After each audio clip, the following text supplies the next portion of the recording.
Profit end loss, right. चलो practical problem number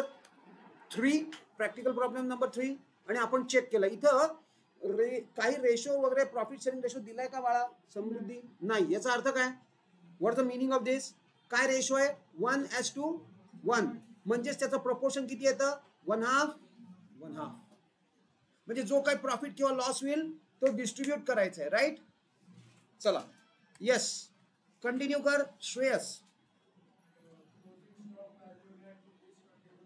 मी आता discuss नाही करणार आहे कारण you are aware of closing stock. Closing स्टॉकचं कुठे मार्किंग करायचं असतं का ईशा?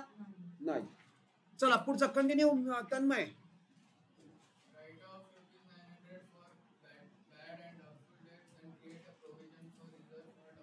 समृद्धी बोला. आता ही तर आपण आत्ता केलेली आहे बरोबर ना? हा इथं क्लिअर वर्ड्स आहेत बॅड अँड डाउटफुल डेट्स. म्हणजे हे काय आहे? दिस इज FBD आणि हे काय आहे? हे बघा नाव दिलंय त्यांनी रिझर्व्ह फॉर डाउटफुल डेट्स. पण या वेळेला त्यांनी पर्सेंट नाही. म्हणून मी तुम्हाला सांगतोय की don't take things for granted. हे दोन्ही अमाऊंट आहेत. म्हणजे आमची जी ट्रिक आहे ती सुद्धा त्यांनी ओळखली बोर्डाने म्हणून त्यांनी चेंज करून टाकलं. हे असलं करायचंच नाही. मुलांना असलं शिकवायचंच नाही. ट्रिक्स सांगायच्याच नाही त्यांना. Let them understand the concept. RDD clear cut आहे. RDD reserve for doubtful dates.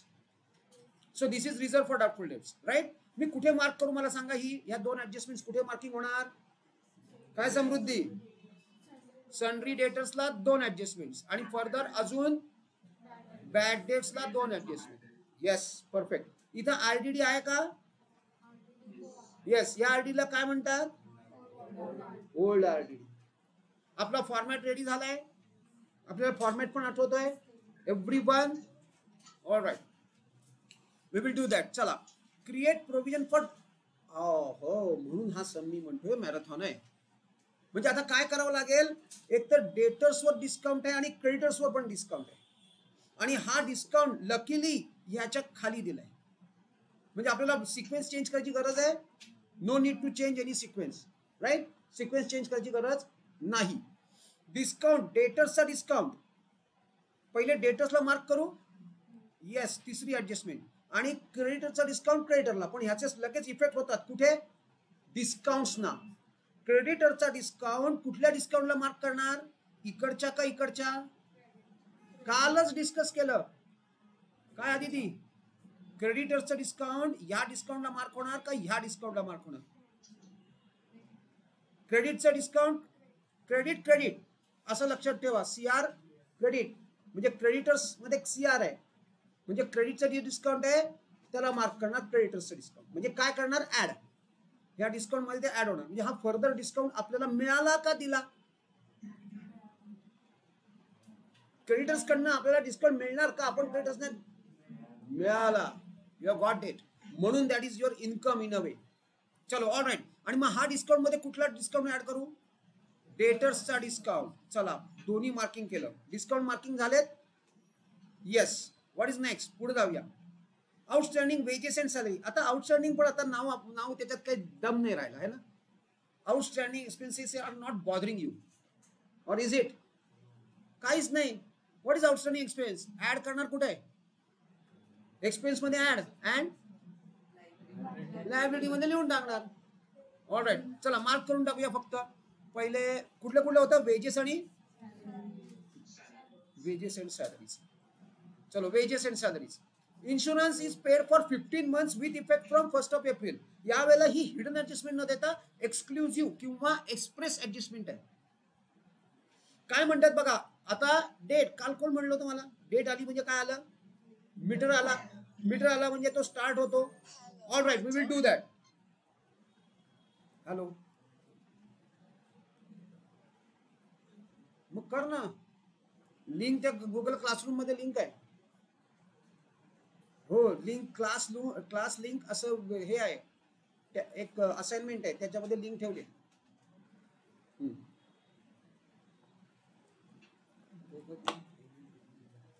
15 दिन हो गए अभी क्लास लिंक पता नहीं है. चला सो येस. सो आपल्याला करायचं काय नाव? आता हे आपण करूया. आधी पहिले मार्किंग करून घेऊया. इन्शुरन्स इथंच आहे. Then depreciate land and building 5%. Land and building my god, सगळा भरायला लागला ट्रायल बॅलन्स, म्हणून मी याला मॅरेथॉन सम म्हणतोय. लकीली एकच डिप्रिसिएशन आहे. ऑलराईट, वरती काय केलंय, Reena and profit sharing ratio in capital ratio वरती नाही दिला. म्हणजे आता काय आहे, व्हॉट इज दिस, हे काय झालंय, व्हॉट इज इट, मला तुमच्याकडनं हवं आहे. Reena and Aarti are sharing profit and losses in their capital ratio. म्हणजे त्यांचं जे कॅपिटल आहे, अरे वाह, व्हेरी इझी. या रेशो मध्ये म्हणजे रेशो कसा काढायचा असतो माहितीये, कसा काढायचा असतो, 50,000 ॲज टू 30,000. मग मी काय करणार, सगळे झिरो उडवून टाकणार. सेम झिरोज आहेत का बघा, 4 4 झिरोज आहेत, 4 झिरो इकडनं जाणार, 4 झिरो इकडनं जाणार, म्हणजे रेशो काय झाला. मग मी काय करून टाकणार, मी आता या 5:3 ला लगेच या इथे लिहून टाकतो, म्हणजे so that this will remind me. चला रेशो किती आहे, चला लिहून टाकू, मला आता काही करायची गरज नाही. नाव द रेशो इज 5:3. अजून एक काय राहिलं, आपण हे बघा हे पण करून टाकूया. Then we will start solving it. Insurance is paid for 15 months. काल 9 मंथ्स होता, आज 15 मंथ्स आहे. आपलं इयर किती महिन्यांचं आहे, 12 मंथ्सचं. आणि विथ इफेक्ट फ्रॉम कधीपासून, आता मीटरची गरज आहे, येस, डेट आली म्हणजे मीटरची गरज आहे, 1/4 आणि 31 मार्च, राईट. आणि मी कधी पे केलाय, 1 मार्चला. किती महिन्यांचा इन्शुरन्स पे केला, 15 मंथ्सचा. आउट ऑफ दिस 15 मंथ्स मी 31 मार्च पर्यंत किती महिने कंझ्युम केले, तन्मय काय तुझं अटेन्शन कुठे आहे, अरे 1 एप्रिल पासून 31 मार्च पर्यंत किती महिने कंझ्युम केले, हाऊ मेनी मंथ्स, हेल्प करा त्याला, 12 मंथ्स. मग आउट ऑफ 15 मंथ्स आपण 12 मंथ्स ऑलरेडी कंझ्युम केले. मग आता तरी सुद्धा इवन अजून पुढचे ऍडिशनल किती महिन्यांचं इन्शुरन्स आपण पे केलं, 3 मंथ्स. याला काय म्हणणार, प्रीपेड. चला तन्मय मला सांगा, आता मला 3 महिन्याचं कळलं, हा प्रीपेड आहे. काल आउटस्टँडिंग होतं, सेम ऍडजस्टमेंट आउटस्टँडिंग साठी होती, आणि सेम ऍडजस्टमेंट आता काय झाले, प्रीपेड साठी आहे. चला कॅल्क्युलेशन कशी करू, मला बघा इन्शुरन्स किती आहे, 1,500 इज इन्शुरन्स, 1,500 इज इन्शुरन्स. मग व्हॉट शुड आय डू, 100 रुपये पर मंथ. मग हाऊ मेनी मंथ्स प्रीपेड आहे, 3 मंथ्स, 300 रुपये. काय केलं काय मी, डिवायडेड बाय 15 मल्टिप्लाइड बाय 3. काय समृद्धी, कसं कॅल्क्युलेट करतोय मी, हा मीटर कसा वापरलाय, 12 मंथ्सचा पिरियड आहे, पण तू 15 मंथ्सचा इन्शुरन्स पे केला. 15 मंथ्सचा इन्शुरन्स म्हणजेच काय झालं, 15 मंथ्सचा इन्शुरन्स म्हणजे 3 मंथ्स प्रीपेड. म्हणजे तुम्ही ह्या वर्षात 15 महिन्यांचा इन्शुरन्स दिला, म्हणजे पुढच्या 3 महिन्यांचा पण दिला. आपल्याला अकाउंटिंग 12 महिन्यांचंच करायचंय, 15 नाही किंवा 9 पण नाही. देअरफॉर व्हॉट वी डू, जे पुढचं दिलंय ते मायनस करून टाकणार. या अमाऊंट मध्ये ते इन्क्लूड आहे, yes, this figure is for 15 months, म्हणून मी ते मायनस करून टाकलं. इथं 15 म्हणून मी याला डिवाइड करून घेतलं, म्हणजे मंथली झाले 100 into 3 months. So total prepaid किती आहेत, 300. चला एक काम करूया, बघा मी काय करतोय, येस. मग आता मी इन्शुरन्स आहे ना, याच्या पुढे PP, म्हणजे मला आता वर्किंग करायची गरज नाही, मी आता वर्किंग करून टाकलं. मी काय ट्रिक केली कळलं, म्हणजे बघा मी थोडी अजून मॉडिफिकेशन करतोय. मी आता हे वाचून, now I am really on the top of it. आता जर करत जाऊ, थ्रॅश आउट करून टाकू, बघा 45 मिनिट्स मध्ये होतो का नाही. माझ्या ऍडजस्टमेंट मी सगळ्या जिथं, हा इथं तुम्हाला ट्रबल आहे ओव्हर हिअर, इथं आपण आता कॅल्क्युलेशन करू शकत नाही, ती तुम्हाला देअर अँड देअर इटसेल्फ करावी लागेल, कारण भरपूर ऍडलेस करावं लागेल. चलो let us start with it. सगळं मार्किंग माझं रेडी आहे, माझा रेशो रेडी आहे, माझा PP रेडी आहे. PP means what, practical prepaid. म्हणून मला वाटलंच की मी लक्ष इकडे द्या. ऑल राईट, चला. So now ready, let us start with it. Purchases, where should I post it? Purchases trading चला घ्या, मी एक लाईन सोडून एक लाईन बुक केली आहे. ट्रेडिंग परचेसेस नेहमी इनरला आपण स्टँडिंग इन्स्ट्रक्शन आहे, परचेसेस इनरला standing instruction. Next sundry debtors purchases किती आहेत 35,500 राईट. येस. चलो next sundry debtors. Sundry debtors कुठे टाकणार समृद्धी? असेटला. त्याच्या खाली आपण आत्ता बघा किती ऍडजस्टमेंट आहेत. आता आपल्याला फॉर्मॅट लिहायची गरज नाही. I think you are aware of that format right. So we will start avoiding it. जर जसा येईल, कारण तुम्ही बघितलंय आपण कमिट नाही करू शकत. काही वेळा डिसऑनर येतं, काही वेळेला अनरेकॉर्डेड सेल येतात. त्यामुळे आपण फक्त 3 ऍडजस्टमेंट आहेत, म्हणजे 6 लाईन सोडणार डेटर्सच्या खाली. मी डेटर्स कुठे लिहिणार? साधारणपणे ओव्हर हिअर मी इथे लिहिले. आणि मी किती लाईन सोडू? आता काहीच नाही, मी आता काही कमिट करत नाही स्वतःला. साधारणपणे 6 लाईन सोडून ठेवा. समवेअर अराउंड हिअर कुठेतरी मार्किंग, कुठेतरी अशी छोटीशी लाईन करून ठेवा. That will indicate, that should indicate you. बरोबर. ओके. सेल्स रिटर्न कुठे करणार समृद्धी? क्रेडिट साइडला. काय लिहू? लेस कशातनं? सेल्स मधनं. All right. मी आता ऍज इट इज फक्त एवढंसं लिहून ठेवलं आणि अंडरलाईन करून ठेवा. लेस रिटर्न. सेल्सच्या जाग जेव्हा येईल तेव्हा सेल्स इथं लिहू, किंवा तुम्ही इथं बाय सेल्स आणि लेस रिटर्न लिहिलं तरी चालेल. 1000 इनरला. Next opening stock. Opening stock कुठे असतो? ट्रेडिंगचा फर्स्ट आयटम. बरोबर ना? Yes. Inner outer? Outer. Opening stock 18,100. Next bad debts. आता आपल्याला आता काय करायचं? लाईन्स काउंट करायचे आहेत. बरोबर ना? You have to be absolutely professional in solving it. बघा मी काय करणार, मला पुढे जाऊन ट्रेडिंगचे आयटम शोधायचे. रॉयल्टी काय आहे? रॉयल्टी ट्रेडिंग आहे. रेंट नाही, म्हणजे रॉयल्टीची एक लाईन. वेजेसच्या 2 लाईनी, 2 लाईन्स वेजेस आणि ऍडजस्टमेंट. अजून कुठला आहे? 2 + 3 म्हणजे 5 लाईन्स. चला मला इथून पुढे 5 लाईन्स 1 2 3 4 5 समवेअर हिअर. मी साधारणपणे इथं काय करणार, मी अजून 2 लाईन सोडल्यात सेफ्टी म्हणून, आणि बॅड डेट्स या पुढे ओल्ड लिहिलंय. This is normally called as old bad debts किंवा नुसतं बॅड डेट्स. आणि त्याच्याखाली यावेळेला कुठलाही फॉर्मॅट लिहिलेला नाही. तुम्हाला पाहिजे असेल तर तुम्ही फॉर्मॅट लिहू शकता, यू कॅन. कारण आता हे सगळं आहे या सम मध्ये. हे बघा मी इथं फॉर्मॅट कम्प्लीट केलेला आहे, कारण हे सगळं आहे आपल्याला. इनफॅक्ट डिस्काउंट पण आहे, त्यामुळे मी हे दोन्ही अख्खा माझा फॉर्मॅट कम्प्लीट करणार आहे. नाऊ आय कॅन डू दिस. एकदा तुम्ही इन्शुअर केलं की तुम्ही फॉर्मॅट कम्प्लीट लिहू शकता. चलो bad debts, add FBD, add new RDD, त्यानंतर एक लाईन सोडून less old RDD. Right. Bad debts किती होते माझे? 500. राईट. चलो लँड अँड बिल्डिंग. असेटला इनर आउटर? इनर. चला लँड अँड बिल्डिंग इनर, पण वरच्या साईडला. राईट. इथं top of the balance sheet asset side. Balance शीटच्या टॉपला land and building 25,000. Next furniture, त्याच्याच खाली. येस फर्निचर, पण इनर का आउटर? आउटर. कारण त्याला ऍडजस्टमेंट नाही. डिस्काउंट म्हणजे रूल ऑफ डिक आला. काय Tanmay, what is rule of Dick?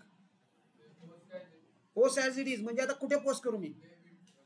डेबिटचं डेबिटला, आणि कुठे प्रॉफिट लॉसला? इनर का आउटर? इनर. का? ऍडजस्टमेंट आहे. चलो आता इथून माझं प्रॉफिट लॉस सुरू झालंय. डिस्काउंट इनरला बुक करणार मी, because there is a adjustment to it. Discount इनरला बुक करून टाकूया. Let us book it to the inner column. Discount.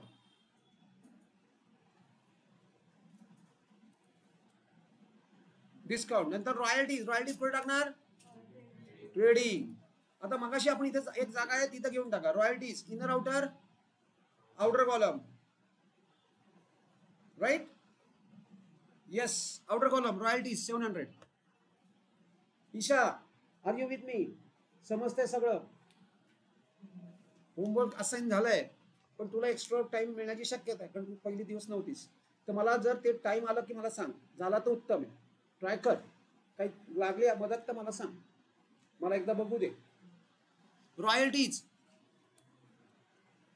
Then rent. Rent कुठं? Profit and loss. ऍडजस्टमेंट आहे काही? नो. डायरेक्टली आउटरला. रेंट डिस्काउंटच्या खाली. टू रेंट डायरेक्ट आउटरला 1900. Salaries inner outer? इनर. कुठं? Profit and loss. ट्रेडिंग नाही. Yes. P and L. P and L correct. इनरला P and L inner. To salaries P and L inner.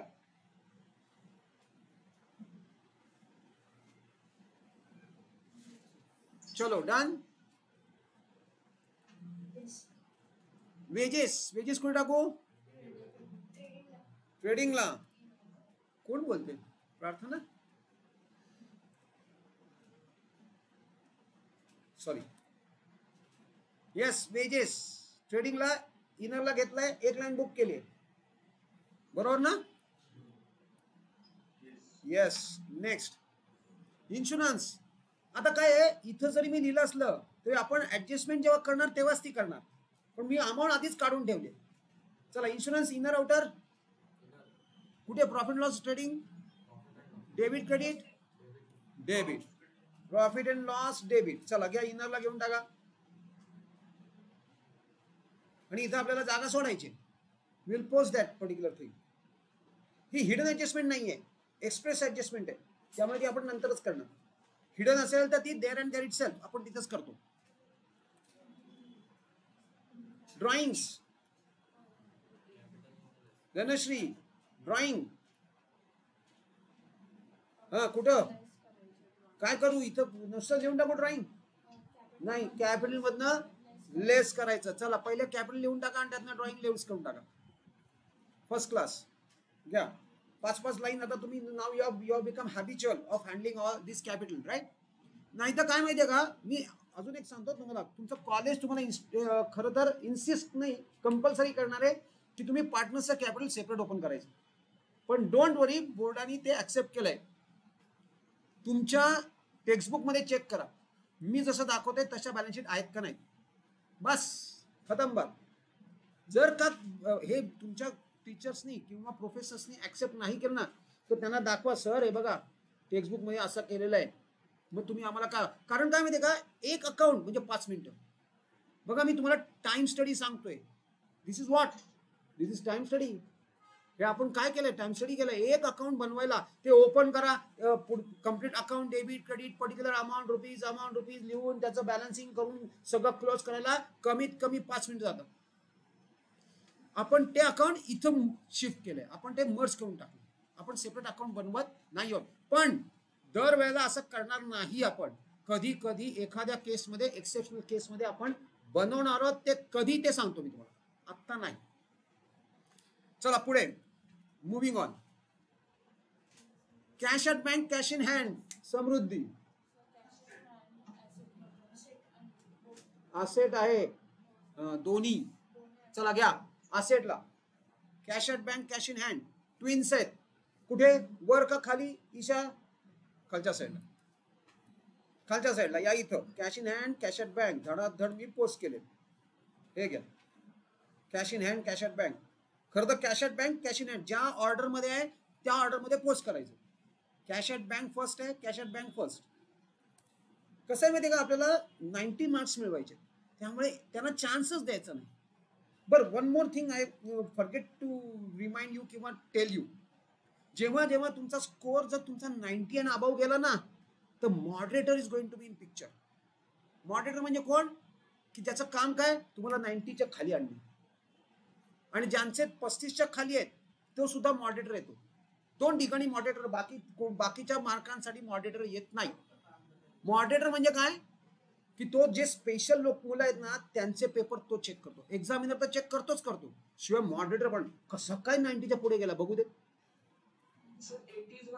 नाही 80 वाल्यांना काही नाही. डोंट वरी. 80 वाल्यांना ते तसेच राहतात. नो मॉडरेटर नाही. आणि 95च्या पुढे तर चीफ मॉडरेटर.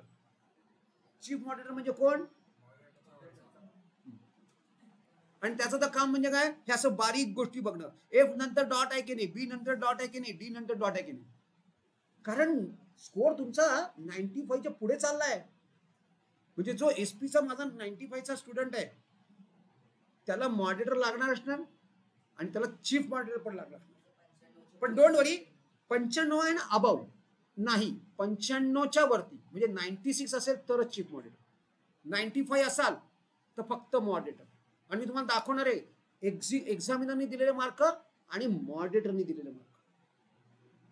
आपण पेपर चेक करणार आहोत, म्हणजे चेक इन द सेन्स तसा चेकिंग नाही, त्या जो आलाय कसा चेक होतो ते बघणार आहोत. Alright, coming back. चला आता काय झालं, cash in hand, cash at bank झाले. आता sales, very easy, easy pickings, right. चला ट्रेडिंगची क्रेडिट साईड इनरला, स्टँडिंग इन्स्ट्रक्शन, आणि आता मात्र आउटरला घेऊन टाकायचं का? Yes, you can take it. हे सेल्स आउटरला घेऊन टाका. मी तसेच ठेवलेत, मला मुद्दामून शेवटी जरा तुम्हाला दाखवायचं आहे. शेवटी सुद्धा केलं तरी चालेल आणि आत्ता सुद्धा केलं तरी चालेल. सेल्स इनरला लिहायचं आहे 58,200. 58,200. येस.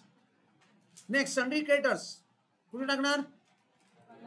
लायबिलिटीला. इनर आउटर इथं विसरू नका कमीत कमी 4-5 लाईन सोडायला. माझ्यातनं सुटलेल्या नाही आहेत, पण प्लीज तुम्ही तसं करू नका. कमीत कमी 5 लाईन जेवढ्या सोडल्या तिथं. All right. सन्ड्री क्रेडिटर्स इनरला घेतलंय आणि एक लाईन बुक केली. मी सन्ड्री क्रेडिटर्स इनरला घेऊन एक लाईन बुक केली. तुझ्या इथं जागा कुठे सुटणार आहे? माग माग माग. हा, अरे आता कर वरती शिफ्ट, थोडस आधे मध्ये ऍडजस्ट कर. या इथं मध्ये घेतलीस तरी चालेल, राहू द्या त्याचं. कर कर तिथं कर. सन्ड्री क्रेडिटर्स नंतर purchase return. What is purchase return? Purchase मधनं मायनस लेस रिटर्न आणि आउटरला घेऊन या. चला next. Next is RDD. RDD कुठली असते? ही ओल्ड. मग आपल्या फॉर्मॅट मध्ये आहे ओल्ड आरडीडी. त्याचं काय करतो आपण? लेस. कशातनं? हा, बॅड डेट्स मधनं. डेटर्स नाही, बॅड डेट्स मध्ये. पहिले ओल्ड आरडीडी बघा इथं. मी इथं ओल्ड आरडीडी बुक करून टाकले 800 over here. Old RDD discount. Rule of Dick apply होणार इथं पण. Post as it is. कुठे पोस्ट करू? क्रेडिटला, इनरला. एक लाईन बुक करून टाका. माझी राहिली आहे, तुम्ही बुक करून घ्या. एक लाईन बुक करून टाका.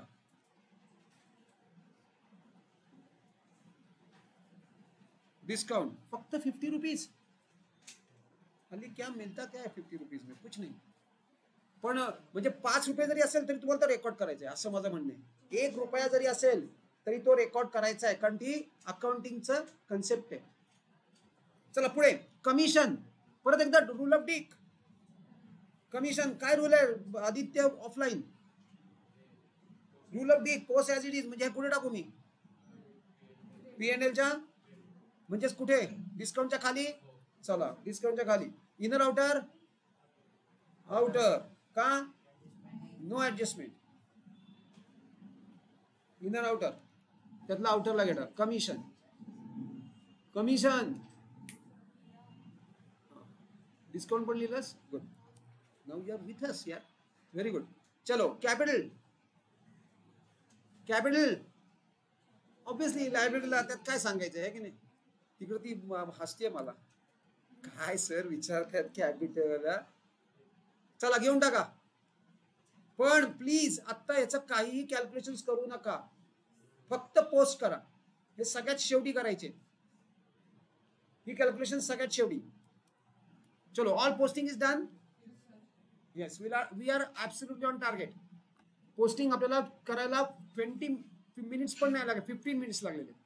आता 20 मिनिट्स मध्ये ऍडजस्टमेंट्स करायचे. चला 1 by 1 ऍडजस्टमेंट्स करूया. Closing stock. ईशा, हा ट्रेडिंगची कुठली? हा, डेबिट का क्रेडिट? Final trading credit. आणि सेकंड इफेक्ट कोण लायबिलिटी म्हणते? असेट. आधीच ती कन्फ्युज, त्यात तू आणखीन कन्फ्युज कर तिला. वन्स अगेन, एकदा परत, ट्रेडिंगच्या ट्रेडला आणि असेटला. चलो येऊन टाका ट्रेडिंगचे क्रेडिट आणि असेट साईड. इकडनं इकडं या क्लोजिंग स्टॉक आणि दोन्हीकडे. पण मी कुठे लिहिलंय, मध्ये मध्ये कमीत कमी 2 ते 3 लाईन्स तुम्ही लिव्ह करायच्यात. You have to leave blank lines on trading account credit side. 22,000 आउटरला अँड सेकंड पोस्टिंग कुठे येणार, असेटला. राईट. चला दोन्ही फटाफट करून माझ्या बरोबर या. बोल. हा जरा 2 मिनिटं थांब, मी येतोच आहे तिथं. Write off ₹900 for bad and doubtful debts and credit provision. चला बॅड डेब्ट्स सगळ्यात पहिला इफेक्ट. यस, समृद्धी. हे काय आहे, आयडेंटिफाय कर. वैष्णवी, हा दिस इज FBD.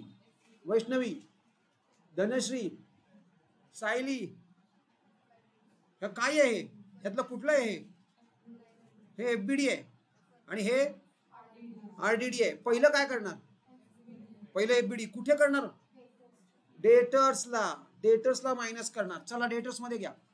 मी ऑलरेडी इथे लिहिलेलं आहे, आपण फक्त फिल इन द ब्लँक्स करत जायचं धड मध्ये. या सगळे ऍडजस्टमेंट तुम्ही करायचे आहेत आणि मला सांगायचे. चला मी रेडी केलंय, मी आता हाईड करतोय.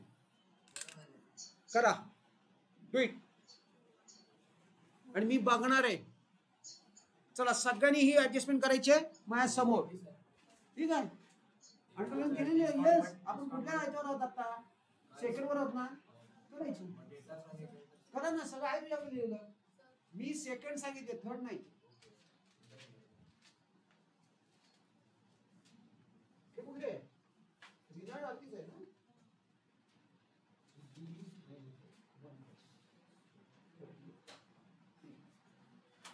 आणि हे सगळं ओके.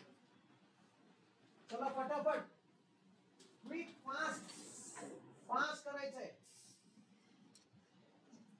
फटाफट ऍडजस्टमेंट्स करायचे आणि कॅल्क्युलेशन्स पण.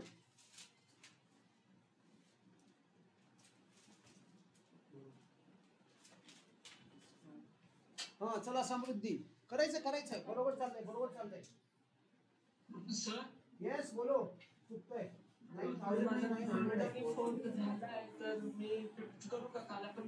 अरे बाबा मला आन्सर सांग रे तू. You have to tell me. ती ह्याची ऍडजस्टमेंट सांग. किती आउटरला आले डेटर्सचे, सम्राट. डेटर्सचे आउटरची दिवस सांग. हा बोल. 2 मिनिटं थांब. 36 चला चेक करा. 36,957. काय आदित्य, बोथ आदित्यच काय केलं बघू देत मला. डिस्काउंटला ऍड प्रोव्हिजन.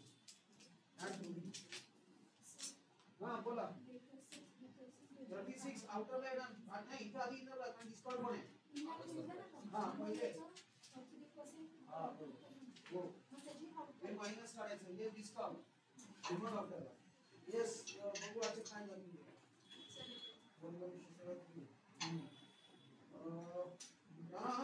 RDD सुट्टी, RDD given.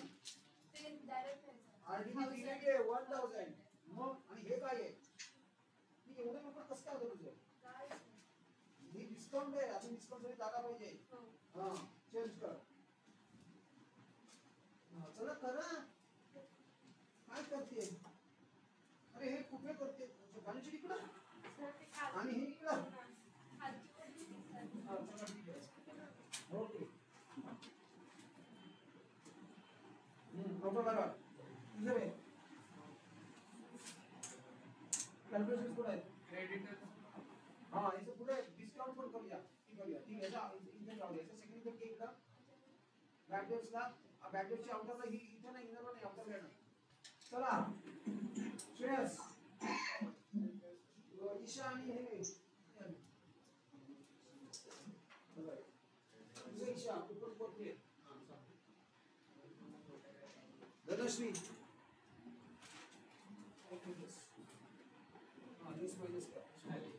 चला ईशा हे आता कसं काय लिहिलंय नाही परत अख्खं रब कर आणि रिवाइज इथे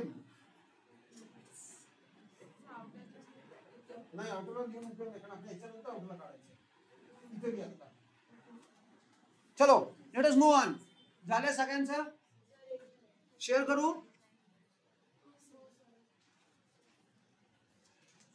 दोन्ही झालं. मला बॅडेटची आउटरची फिगर सांग तन्मय. 1600 1600 चेक करा सगळ्यांनी. येस, हे बघा इट इज दिस. पहिली डेटर्सला इफेक्ट केला आपण. डिस्काउंट मी केलाय पण 2 मिनिटं थांबा आधी. डिस्काउंटची पण करायची आपल्याला ऍडजस्टमेंट. पहिले हे 38,100 चेक करा, बरोबर आहे. आणि आता बॅड डेटची आउटरची कॉलम 1600 होणार, ती मात्र कंप्लीट करून टाकायची ऍडजस्टमेंट. कंप्लीट फिगर आउटरला येते. आता डिस्काउंट्स पण करता येतील. डेटर्सवर 3% आणि क्रेडिटर्सवर 5%. क्रेडिटर्सचं कॅल्क्युलेशन सोपं आहे पण डेटर्सचं डिफिकल्ट आहे. हाऊ? बेसिकली काय करायचं आहे, ही जी 38,100 आलेत त्याच्यावर 3% कॅल्क्युलेट करायचं आहे. मी कसं कॅल्क्युलेट करणार? मी सगळ्यात पहिले हे 2 झिरो उडवून टाकणार, म्हणजे येतात. आता बघा मी किती फास्ट करू शकतो.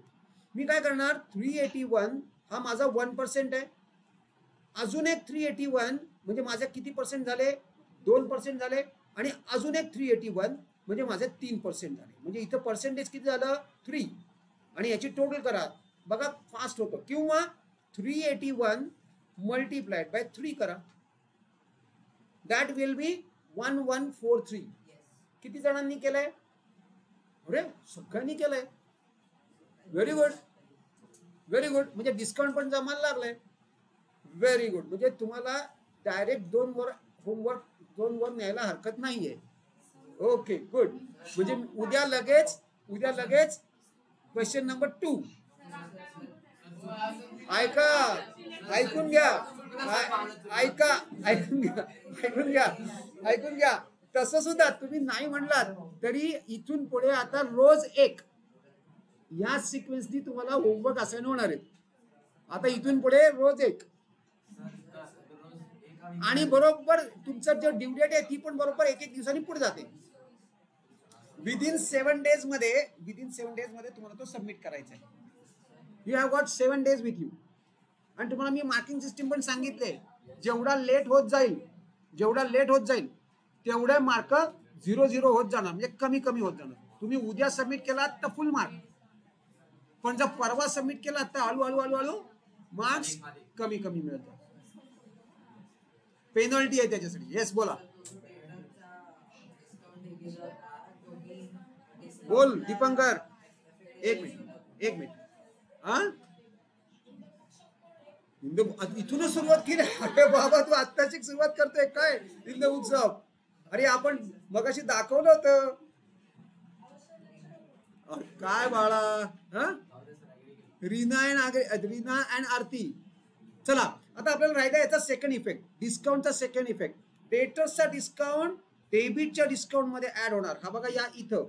आणि ते पण आता आउटरला काढा.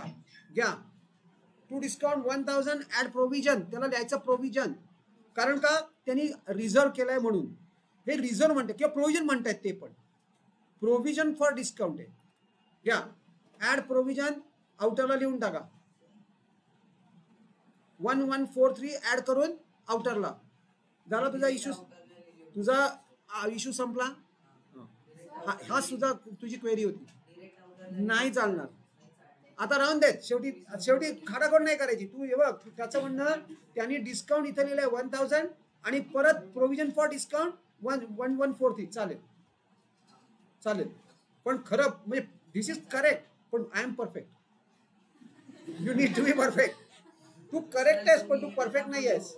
मी तुला तेच सांगतोय. You are correct but you are not perfect. We need to be perfect. आपण परफेक्ट असायला हवंय. चला झालं. नेक्स्ट आता क्रेडिटर्सला. हा बोल.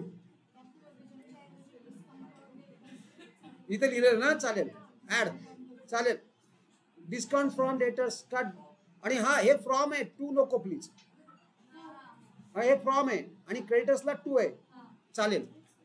चालेल. याचं वर्डिंग थोडंसं इकडे तिकडे चालतं, काय प्रॉब्लेम नाही. तेवढं तुम्हाला ते अलाउ करतात. त्यांना माहिती आहे तुम्ही बच्चा. चला क्रेडिटर्सला 5% डिस्काउंट काढायचं आहे. क्रेडिटर्स किती आहेत? हा हे इझी आहे. This is really easy. किती? 1285 चेक करा. आणि आउटरची फिगर 24,415 24,415. ऑल राईट, मराठीमध्ये पण सांगू टाकले ते 24. चला, लेस करून ऍड करू नका, लेस लिहून ऍड करू नका. मोस्ट कॉमन मिस्टेक, लिहिलं असतं लेस पण तुम्ही करता ऍड. चला, याचा सेकंड इफेक्ट कुठे येणार?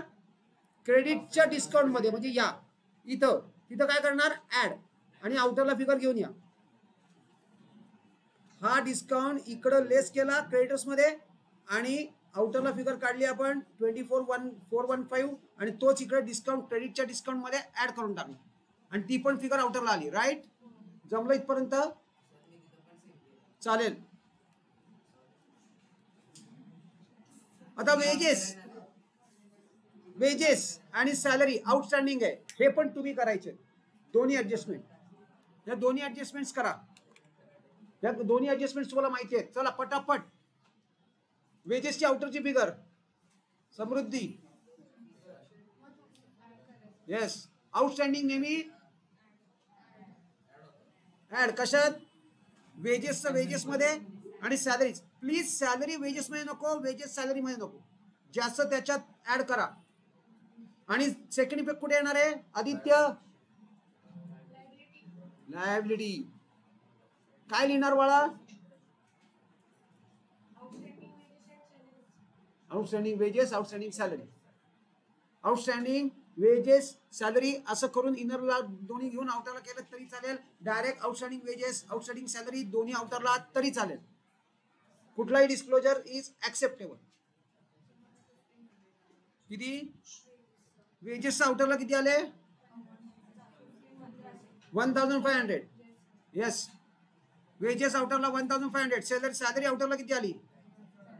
करते कर 3,800.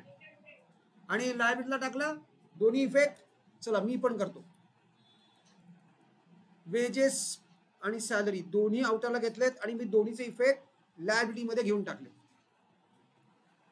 आता मध्ये कुठेतरी या कॅपिटलच्या वरती ऍडजस्ट कर, दोन लाईन मध्ये. वेजेस आहे, outstanding wages, outstanding salary. Right, done. Next, insurance prepaid आपण कुठेतरी लिहून ठेवलं इथं. चला, काय करायचं असतं प्रीपेडचं? अवंतिका, काय लेस कशातनं? इन्शुरन्स मधलं लेस आणि सेकंड इफेक्ट असेटला. चला करा, डू इट. हे ऍडजस्टमेंट तुम्ही करायचे. इन्शुरन्स मधनं मायनस आणि असेट मध्ये काय लिहिणार? Prepaid what? इन्शुरन्स. इथं नुसतं प्रीपेड नाही चालणार, असेट मध्ये नुसतं प्रीपेड चालणार नाही, प्रीपेड एक्सपेन्स पण चालणार नाही. जो एक्सपेन्स आहे तो लिहावा लागेल. Prepaid insurance. डन. 5:3 म्हणजे 5/8, 3/8. किचकट आहे. 8 ची डिव्हिजन जाणं मुश्किल आहे. It is very very difficult. ठीक आहे, चला करूया. तू करत राहा. चला पुढचं. इन्शुरन्स झाला. सगळ्यांनी माझ्याबरोबर केलं का? वल्लरी, इन्शुरन्सची आउटरची फिगर सांग. वल्लरी आहे का? गेली बाबा. प्रार्थना आहे. काय प्रार्थना? आउटरची फिगर, आउटर इन्शुरन्स आउटरची फिगर. का तू बाहेर आहेस कुठे? टिळक रोडवर.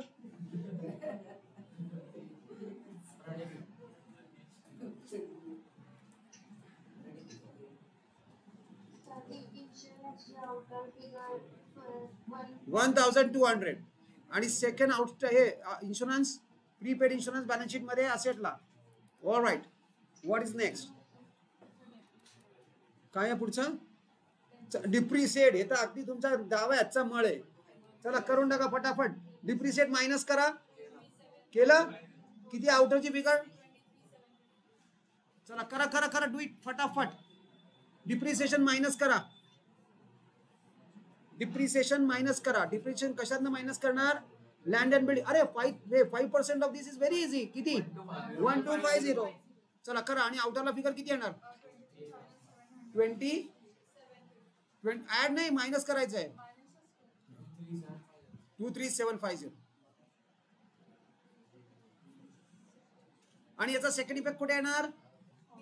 P&L डेबिट साइड, याच्या खाली इथं. आता नुसतं डिप्रिसिएशन. आता एकच लाईन आहे, एकच डिप्रिसिएशन आहे, त्यामुळे फक्त लाईन आयटम, त्याचा डिस्क्लोजरची गरज नाही. पूर्ण डिप्रिसिएशन. DEP चालणार नाही. DEP फार तर फार इथं कन्सिडर करता येईल. तरी बघा मी इथं कम्प्लीट लिहिलेलं आहे, एंटायर डिप्रिसिएशन. आणि इकडं पण मी लिहिताना एंटायर डिप्रिसिएशन, त्याला डिस्टर्ब करू नको. Depreciation complete. चला आता काय आहे, आता रेशो तर ऑलरेडी काढलेला आहे. चला पटापट ग्रॉस प्रॉफिट क्लोज करा आणि मला ग्रॉस प्रॉफिट सांगा.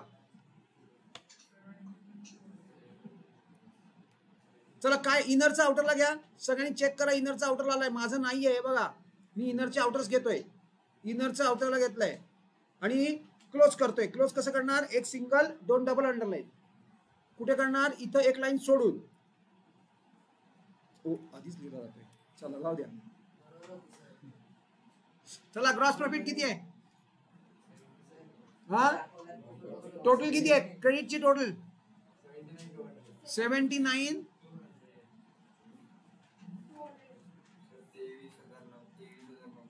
23,900 त्याचा GP आहे. चेक करा. धनश्री, वल्लरी तुझा किती आहे? 2 मिनिट. अवंतिका, क्रेडिटची टोटल कर माझ्या समोर.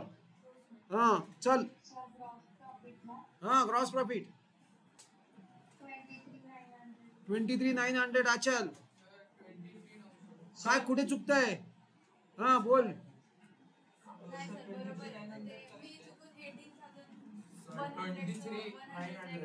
मग हे अशा मिस्टेक चालणार नाही, याला सिली मिस्टेक म्हणतात. चला घ्या हा ग्रॉस प्रॉफिट लगेच इकडं कॅरी ब्रॉड डाऊन करून टाका. हे घ्या ग्रॉस प्रॉफिट. टोटल आहे 79,200 क्रेडिटची, त्यातनं डेबिटची टोटल मायनस केली की ग्रॉस प्रॉफिट येतो 23,900. अदिती काय कॅल्क्युलेशन्स इम्प्रूव्ह करायला हवेत, एव्हाना व्हायला पाहिजे, राईट? काय सायली झाला? गुड. चला आता क्रेडिटची टोटल सांगा मला. नेट प्रॉफिट अँड लॉसच्या क्रेडिटची टोटल. मुळात नेट प्रॉफिट आहे का नाही दिसतोय? क्लिअर कट दिसतोय, क्लिअर कट दिसतोय बघा, इथे क्लिअर कट कळतं. चला क्रेडिटची टोटल किती आहे?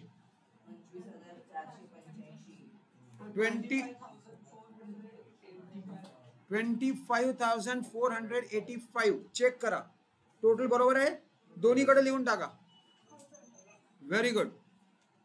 पहिल्यांदा बहुतेक प्रार्थना बोलली.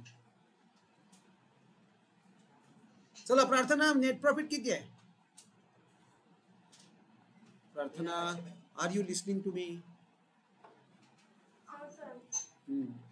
तू इथपर्यंत आहेस माय?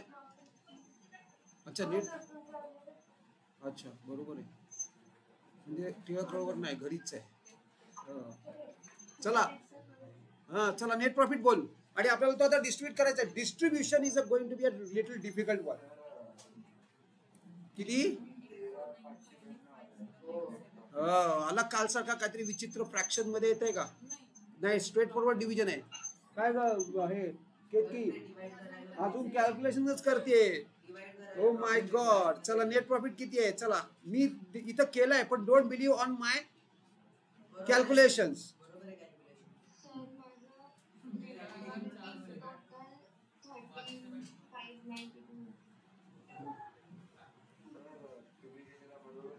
आणि डिस्ट्रीब्युशन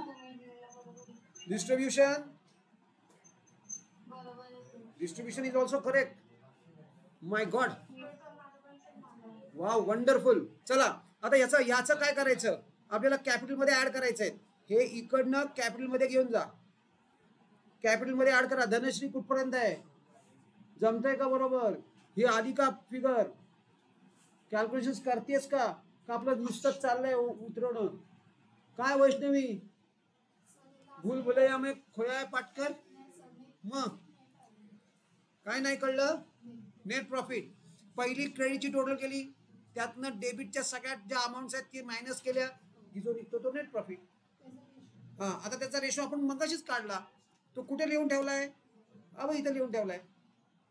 या रेशो मध्ये 5:3 कसं करायचं? याला प्लस करायचं म्हणजे किती होतात? 8. याला डिवाइड करून टाकायचं 8 आणि याला पण 8 डिवाइड करायचं. जो काही येईल हा 5/8 यांनी या नेट प्रॉफिटला मल्टिप्लाय करायचं. म्हणजे काय? कॅल्क्युलेशन कशी करणार? 13,592 मल्टिप्लाइड बाय 5/8 हे जे आहे ते तू करायचंय. आता इथे स्ट्रेट फॉरवर्ड 2चं डिव्हिजन जाते. 2चं डिव्हिजन जाईल बहुतेक, त्यानंतर बहुतेक जाईल का नाही मला माहित नाही. पुढचं पुढे हे असं डिव्हिजन करत जायचं. हे मॅथमॅटिक्स आहे. ऑलराईट, असं करून ते डिव्हिजन काढून आपण केलेलं आहे. चला आता मात्र कॅपिटल आउटरला काढायच्यात फिगर. आउटरच्या हे अजून कुठल्या इनरचा आउटरला राहिलंय का चेक करा आणि मला बॅलन्स शीटची टोटल सांगा. सो वी हॅव डन दिस सम. इथून पुढे आता रोज एक सम पॉसिबल आहे. बरोबर आहे? हा तर मॅरेथॉन होता. 1,16,507. येस, बरोबर आहे.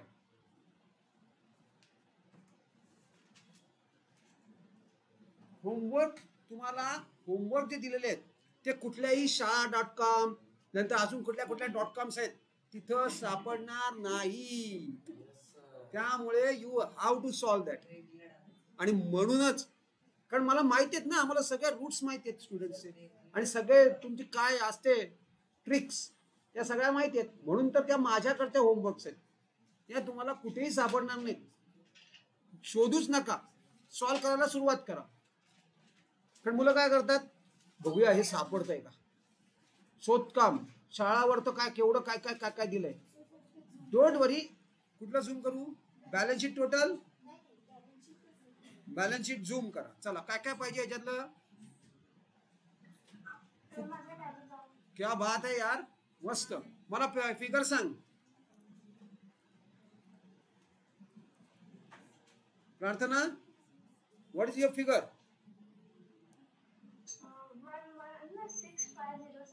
प्रार्थना बोलली म्हणजे फायनल खलास. 116,507. Yes yes, 116,507. परफेक्ट.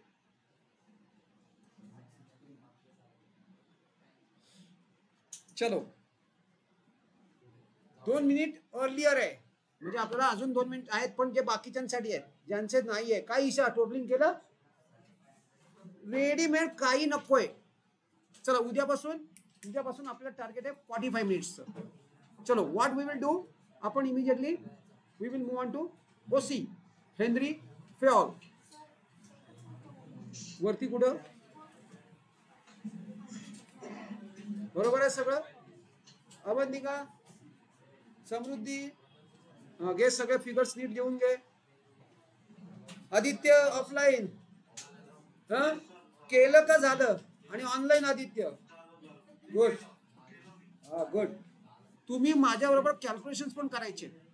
नुसतंच बॅलन्स शीटची टोटल काय आली? कोण विचारतंय? मी. हा वाटलंच होतं. वराती मागणं गोड नाही रे बाळा, काधी चुकते. हे बघ इथे दाखवले 116,507 आणि सगळ्यांनी ती ऍक्सेप्ट केले बाबा, म्हणजे ही करेक्ट असावी.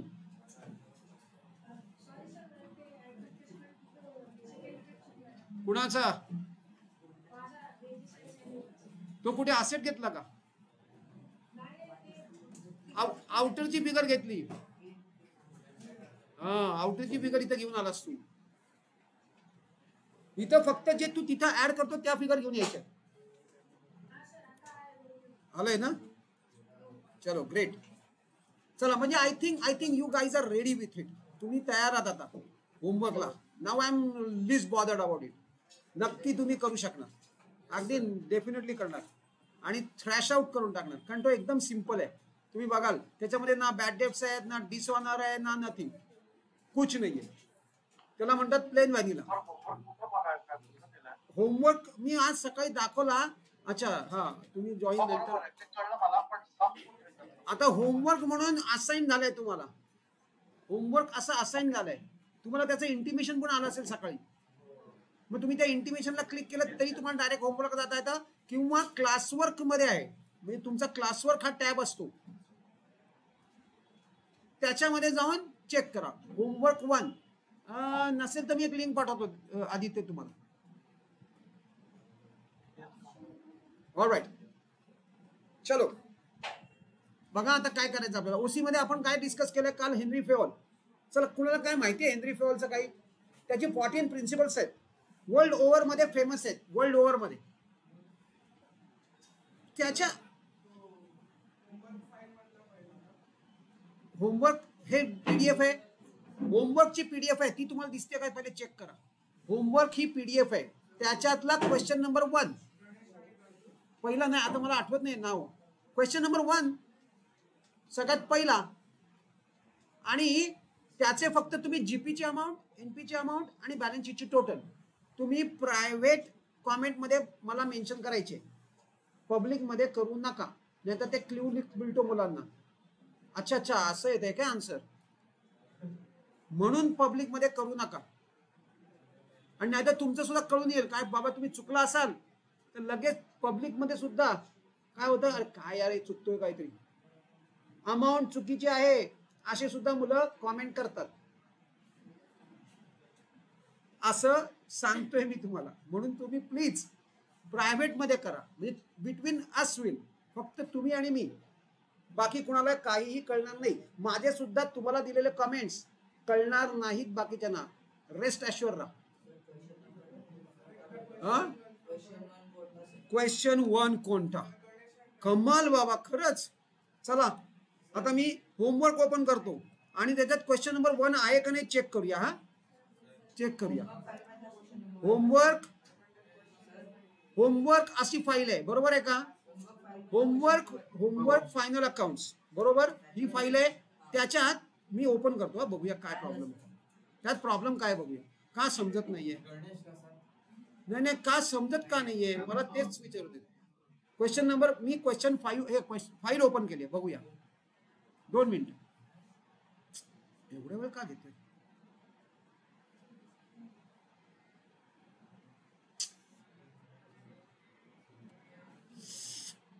ओहो हा,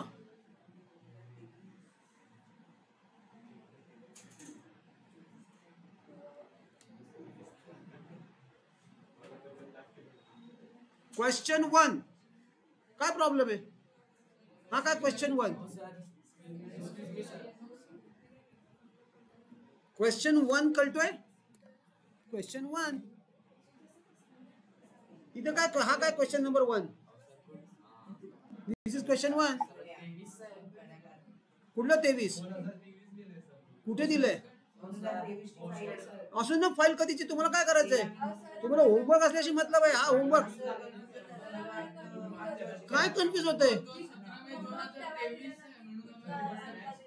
अरे तो कधी का असाइन होऊ दे ना, तुम्हाला ती फाईल ओपन करायची, क्वेश्चन नंबर 1 सॉल्व करायचंय.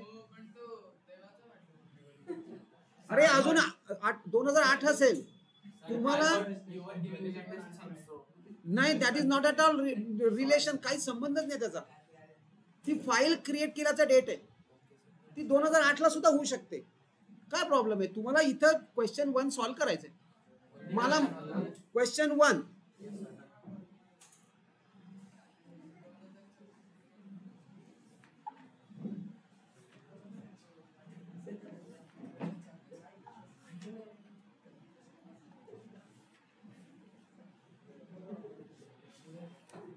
चलो ऑलराइट.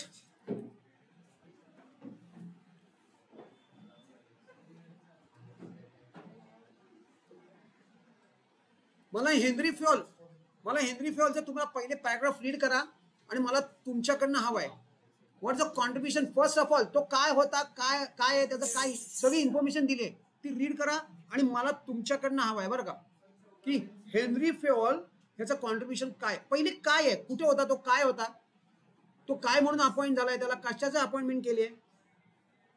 तन्मय रीड कर पहिला पॅराग्राफ.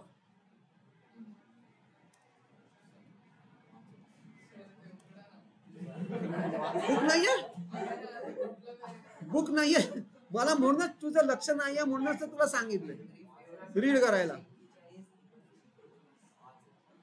चला, हेनरी फेवल. हा Atish. Mining engineer who turned a leading industrialist. He started his career as a mining engineer in a French mining company and rose to the position of the chief managing director. His famous book, General and Industrial Administration, listed 14 principles of management. He is called as father of modern father management. Father of economics आपण बघितलंय. आता father of modern management, Henri Fayol is called as father of modern management. हा कुठेतरी objective type question नक्की set होणार. Objective type question, right. त्याचं book कुठलं आहे? General and industrial administration. यांनी काय काम केलं? जसा FW टेलर त्यांनी शॉप फ्लोअरवर काम केलं, तसं यांनी कुठे काम केलंय? ऑफिसमध्ये, ऍडमिनिस्ट्रेशनवर. म्हणजे त्यांनी तो काय खाली शॉप फ्लोअरवर कधी गेलाच नाही. गेला नाही असं नाहीये, म्हणजे फॅक्टरीमध्ये बसून वर्कर्सचा अनालिसिस करून किंवा त्यांचा टाइम स्टडी, मोशन स्टडी करून वगैरे वगैरे करून त्यांनी ही प्रिन्सिपल्स एस्टॅब्लिश केलेली नाहीत. म्हणून याला ऍडमिनिस्ट्रेटिव्ह थिअरी असं म्हणतात. याची ऍडमिनिस्ट्रेटिव्ह जास्त फोकस ऍडमिनिस्ट्रेशनवर आहे आणि FWचा ऍक्च्युअल वर्किंगवर आहे, की कसे त्यांनी टाइम स्टडी केलाय, मोशन स्टडी केलेत, मेथड स्टडी केलेत. म्हणजे पहिलं वर्क स्टडी केला, रूल ऑफ थंब त्यांनी काढून टाकला. हे सगळं FW टेलरनी केलंय. आणि हेनरी फेवल एक्झॅक्टली अपोजिट होता, त्यांनी बरोबर उलटे केलेत. आणि म्हणून हे दोन्ही तुम्हाला दिलेत. मी तुम्हाला शॉप फ्लोअरचं पण प्रिन्सिपल्स, वर्कर्सचं पण प्रिन्सिपल्स कळेल. आणि मोबाईल इकडे दे, नाही तर गपचूप इकडे लक्ष द्यायचंय. हा, मला माहितीये काय चाललंय. सो हेनरी फेवल कम्प्लिटली ऑफिसमध्ये किंवा अदर दॅन फॅक्टरी, त्याला ऍडमिनिस्ट्रेशन म्हणणं. म्हणजे ही मोर दॅन त्याची जी थिअरी आहे ही ऍडमिनिस्ट्रेटिव्ह थिअरी जास्त आहे रादर दॅन ऑपरेटिंग थिअरी. आणि FW टेलरची ऑपरेटिंग थिअरी जास्त आहे, किंवा त्याचे जे काही टेक्निक्स आहेत, त्याचे काही प्रिन्सिपल्स आहेत ते ऑपरेटिंग लेवलचे आहेत. चला, सगळ्यात पहिला मी काय, हे सगळं पिक्चर सुरू झाले आता बघा मी काय सांगतोय. हा, हे कशाबद्दल आहे, काय आहे? सगळ्यात पहिलं त्याचं आहे डिव्हिजन ऑफ वर्क. त्याचं म्हणणं आहे की वर्क डिवाइड करा. म्हणजे सपोज एक कंपनी आहे, त्या कंपनीमध्ये एकच माणसाला सगळं काम देऊ नका, एक कामासाठी एक माणूस. म्हणजे सगळ्यात पहिलं काय करायचंय? वर्क, हे डिव्हिजन ऑफ वर्कचं डिव्हिजन करा. डिव्हिजन कुठल्या बेसिसवर करा तेव्हा ते चित्र तुम्हाला सांगत काय. The picture which I am sharing is going to tell you. एक तर डिव्हिजन ऑफ वर्क करायचंय. डिव्हिजन ऑफ वर्क बेसिकली हेच पहिलं त्याचं प्रिन्सिपल आहे. यालाच दुसरं आपण म्हणूया स्पेशलायझेशन. त्याचं म्हणणं डिव्हिजन ऑफ वर्क करायचं कशासाठी, वाय. बघा मला काय म्हणायचंय किंवा त्याला काय म्हणायचंय, माझ्यापेक्षा त्याला काय म्हणायचंय. त्याला असं म्हणायचंय की एक सपोज अकाउंट डिपार्टमेंट आहे. अकाउंट डिपार्टमेंटमध्ये साधारणपणे 3-4 कामं अशी असतात की सगळ्यात पहिले चेक काढणे, ते टॅलीमध्ये एंट्री करणं, नंतर त्याचा कोणतरी ट्रायल बॅलन्स बनवणं. म्हणजे पहिलं काय करायचं की ट्रान्झॅक्शन्स पहिले बुक किंवा पहिली बिल्स कलेक्ट करायची, त्याच्यावरनं त्याचे चेक्स काढायचे, नंतर त्याचं टॅलीमध्ये किंवा अकाउंटिंग सॉफ्टवेअरमध्ये त्याची एंट्री करायची, मग कोणीतरी त्याचा ट्रायल बॅलन्स बनवायचा, त्यावरनं फायनान्शियल अकाउंट्स बनवायची, जसे तुम्ही आता बनवताय ट्रेडिंग अँड प्रॉफिट लॉस आणि बॅलन्स शीट. मग ही जर 4 कामं असतील अकाउंट्समध्ये, तर 4 कामांसाठी वेगवेगळी माणसं ठेवायची. एकच माणूस 4ही कामं करणार नाही किंवा करू देऊ नका, असं प्रिन्सिपल आहे. This is called as principle of division of work. म्हणजे वर्कचं डिवाइड करा. वर्क डिवाइड कसं करा? बेसिकली डिवाइड करण्यासाठी. आणि का करायचं, वाय. त्याचं म्हणणं बिकॉज सारखं एकच काम करून माणूस एक्सपर्ट होतो, त्याला स्पेशलायझेशन असं म्हणतात. आणि हीच कन्सेप्ट आहे. आता तुम्ही बघितलं प्रत्येक ऑर्गनायझेशन मध्ये देयर इज अ स्पेशलायझेशन. म्हणजे एक स्पेशलिस्ट असतो प्रत्येक कामासाठी. म्हणजे चेक काढण्यासाठी, डाटा एंट्री करण्यासाठी एक सेपरेट माणूस, म्हणजे तो फक्त त्याचं काम काय, दिवसभर त्यांनी एंट्रीज करायच्या सॉफ्टवेअरमध्ये. पण त्याला फीड करण्यासाठी जे बिल्स असतात ती बिल्स चेक करावी लागतात, त्याच्यावरनं चेक काढावा लागतो. चेक काढणं म्हणजे काय, पेमेंट्स काढणं. लिटरली चेक लिहून चेक लिहावा लागेल किंवा हल्ली आता काय निघालंय, हल्ली चेक प्रिंट होतात, सॉफ्टवेअर मधनं चेक प्रिंट करून मिळतात. काय बाळा बरोबर ना रे? कधी चेक काढतोयस तिथं काय करतोय? हा इकडे चाललंय बाळा. सो चेक ड्रॉ करणं. मग आता बघा सारखा सारखा चेक काढून काढून काढून काढून पहिला चेक काढायला त्याला अर्धा तास लागला, दुसरा चेक काढायला 20 मिनिटं, तिसरा 15, असं करत करत तो एवढा एक्सपर्ट होतो की 5 मिनिटात एक चेक निघतो. म्हणजे तो माणूस एक्सपर्ट होतो. आणि दिस इज अ रिझन, आणि हेच तर प्रिन्सिपल आहे. हे सगळं डिव्हिजन ऑफ वर्क जे करायचे ती कशासाठी करायचे? For the purpose of specialization. 2 मिनिटं थांबा, हे का होते चेक करूया. स्पेशलायझेशन तुम्हाला हे जर हे समजलंय का स्पेशलायझेशनची कन्सेप्ट? मी ती मुद्दामून डिव्हिजन ऑफ वर्क, चला हे हटवून टाकूया म्हणजे प्रॉब्लेम येणार नाही. चला आता त्याचा हो ऑब्विसली तन्मय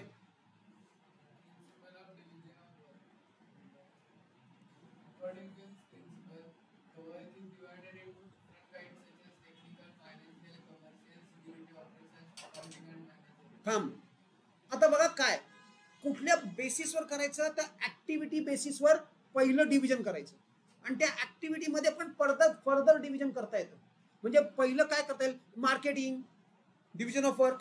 मार्केटिंगचे लोक मार्केटिंग करतील, प्रोडक्शनचे लोक प्रोडक्शन करतील, अकाउंटिंगचे लोक अकाउंटिंग करतील, आणि HR चे लोक HR हँडल करतील. बघा डिव्हिजन आहे का? तुम्हाला दिसतंय का? बघा तुमच्या आजूबाजूच्या कंपन्यांमध्ये असं डिव्हिजन होतंय की नाही? फर्दर अजून त्याच्या पुढे जाऊन कंटिन्यू अजून आता त्या डिव्हिजन करताना माणसांना असाइन करायचा आहे जॉब. कसा? अकाउंटच्या माणसाला प्रोडक्शनला मशीनवर उभं करायचं, आणि प्रोडक्शनच्या माणसाला अकाउंट्स करायला लावायचं, तर प्रोडक्शनच्या माणसाला प्रोडक्शन करायला लावायचं आणि अकाउंटच्या माणसाला अकाउंट्स करायला लावायचे as per his qualities and capabilities किंवा नॉलेज अँड स्किल. मी वर्ड बदलले. As per his knowledge and skills त्यांनी ते काम करायचं आहे. पुढे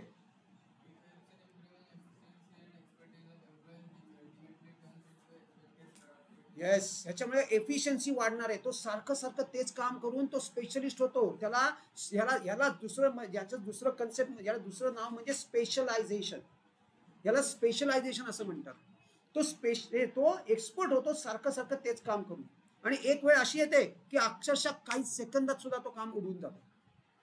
दिस is principle of division of work. Sorry, आता अथॉरिटी आणि रिस्पॉन्सिबिलिटी. सॉरी, पहिले अथॉरिटी म्हणजे काय आणि रिस्पॉन्सिबिलिटी म्हणजे काय? काय वाटतं तुम्हाला अथॉरिटी? बघा आता मी काय सांगतो. मी सपोज बॉस आहे, माझ्या अंडर या 5 जणी आहेत, सगळ्या 5 पुढे फिमेल स्टुडंट आहेत. यार दिस इज नॉट करेक्ट. तुमच्यापैकी कोणीतरी एकाने पुढे यायला पाहिजे. जेंडर काय आहे? डिस्क्रिमिनेशन आहे. तुम्ही आपले सगळे माग. चला ऑल राईट, माझे 5 काही नाहीच आहे, असं मिक्सच नाही. चला हे दिस ग्रुप, ह्याच्यामध्ये 1 फिमेल आणि 4 मेल्स आहेत. राईट, हे माझे सबऑर्डिनेट्स आहेत. मी यापैकी पहिले श्रावणी आहे, तिला सांगितलं मी अथॉरिटी देतो, तू एक्स म्हणजे काय चेक्स ड्रॉ कर. जर का काही प्रॉब्लेम आला तर आय एम रिस्पॉन्सिबल. म्हणजे मी माझी अथॉरिटी तिला दिली का? म्हणजे तिला अथॉरिटी असाइन केली का मी? What is authority? मग permission to take the decision. कोण म्हणलं? येस, डिसिजन घेण्याची परमिशन दिली मी तिला. हेही सांगितलं तुला पाहिजे तो डिसिजन घे, चुकला तरी चालेल पण मी जबाबदार. पण मग ह्या अर्थात जबाबदार कोण? तिने वाटेल तो डिसिजन घेऊन टाकला तर श्रावणी जबाबदार का मी जबाबदार? मी. अथॉरिटी जेव्हा पास ऑन होते म्हणजे अथॉरिटी याला म्हणतात की काय करली आपण? डिसिजन मेकिंगची कपॅसिटी किंवा डिसिजन मेकिंग ॲबिलिटी किंवा डिसिजन मेकिंग अथॉरिटी आपण असाइन करू शकतो, त्याला अथॉरिटी म्हणतात. आणि रिस्पॉन्सिबिलिटी, तू जर चुकलीस तर नारळ, तू जर चुकलीस तर नारळ. म्हणजे मी नुसती अथॉरिटी नाही दिली, त्याच्याबरोबर काही रिस्पॉन्सिबिलिटी पण टीचर टाकली. हेच प्रिन्सिपल आहे. त्याचं काय म्हणणं आहे की तुम्ही सबऑर्डिनेट्सना अथॉरिटी द्या पण रिस्पॉन्सिबिलिटी बरोबर, त्याच्या बरोबर रिस्पॉन्सिबिलिटी पण द्या. म्हणजे there should not be mismatch. Balance असायला हवा. जेवढी अथॉरिटी तेवढी रिस्पॉन्सिबिलिटी. जर असं झालं नाही, अथॉरिटी जास्त रिस्पॉन्सिबिलिटी कमी, तर श्रावणीने त्याचा फायदा घेतलाच. मिसयूज करू शकते ती अथॉरिटीचा. आणि अथॉरिटी कमी आणि रिस्पॉन्सिबिलिटी जास्त, तर ती फ्रस्ट्रेट होणार. काय सगळं माझ्यावर टाकलंय, मला अथॉरिटी काही नाही, डिसिजन काही नाही घेतात, मी डिसिजन घेऊ शकत नाही, आणि मला सांगतात हे कर ते कर ते कर ते कर. ती काय होणार? फ्रस्ट्रेट होणार. म्हणजे काय हवंय, व्हॉट इज रिक्वायर्ड, अथॉरिटी आणि रिस्पॉन्सिबिलिटी मध्ये बॅलन्स हवा. आणि दिस इज अ प्रिन्सिपल. चेक करूया प्रिन्सिपल एक्झॅक्टली काय आहे. श्रावणी, तुलाच रीड करायचं.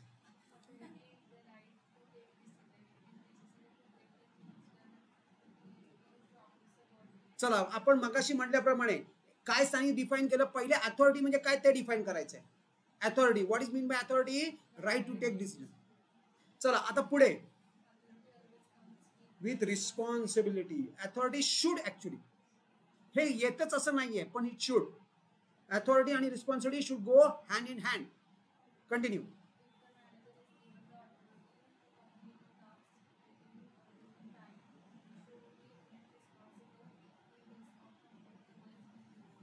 अथॉरिटी दिली मी, पण तिला सांगितलं 4 दिवसाच्या आत संपवायचं. नाही तर जे काही कॉन्सिक्वेन्सेस होतील त्याला तू responsible. This is responsibility, attaching responsibility to the authority. Continue.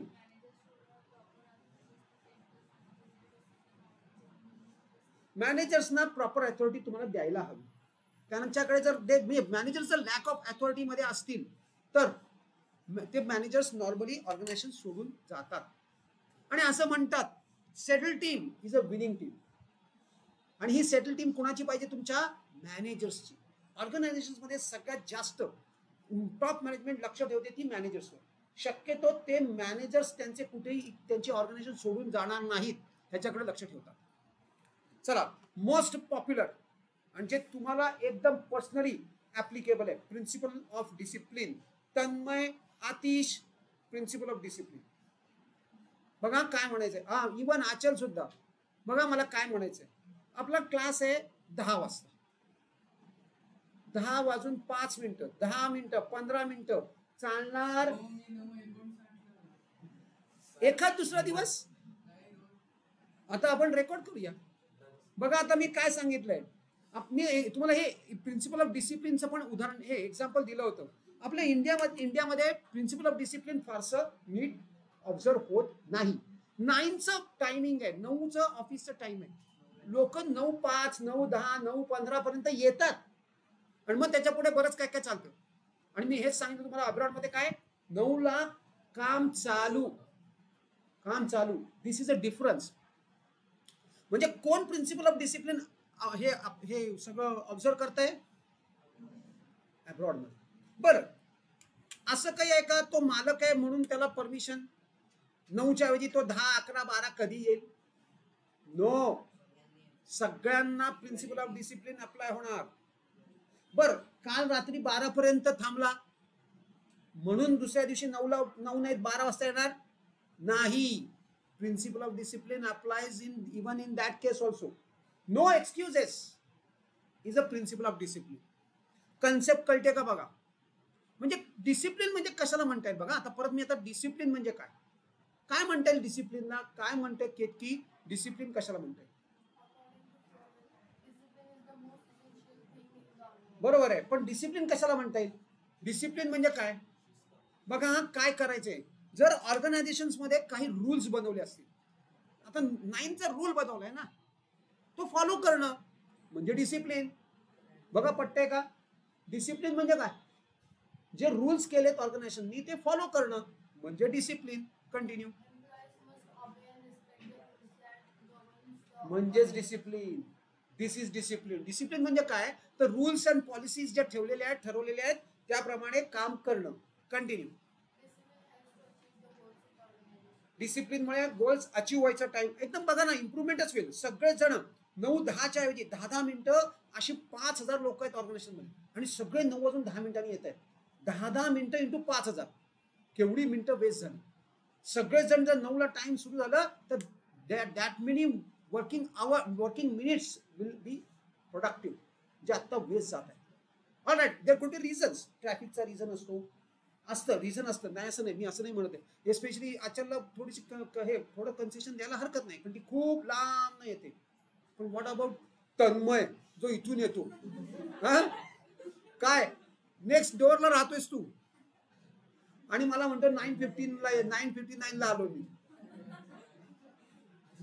Not acceptable. All right, so it is this right. So rules, organisational rules आणि त्याच्याबद्दल रिगार्डिंग सगळं ऑब्झर्व करणं इज डिसिप्लिन. आणि त्यांनी काय होणार आहे, खूप मोठा फायदा होणार आहे, एफिशियन्सी इम्प्रूव्ह होणार आहे. हे सगळं तुम्हाला लिहायचं आहे. कंटिन्यू.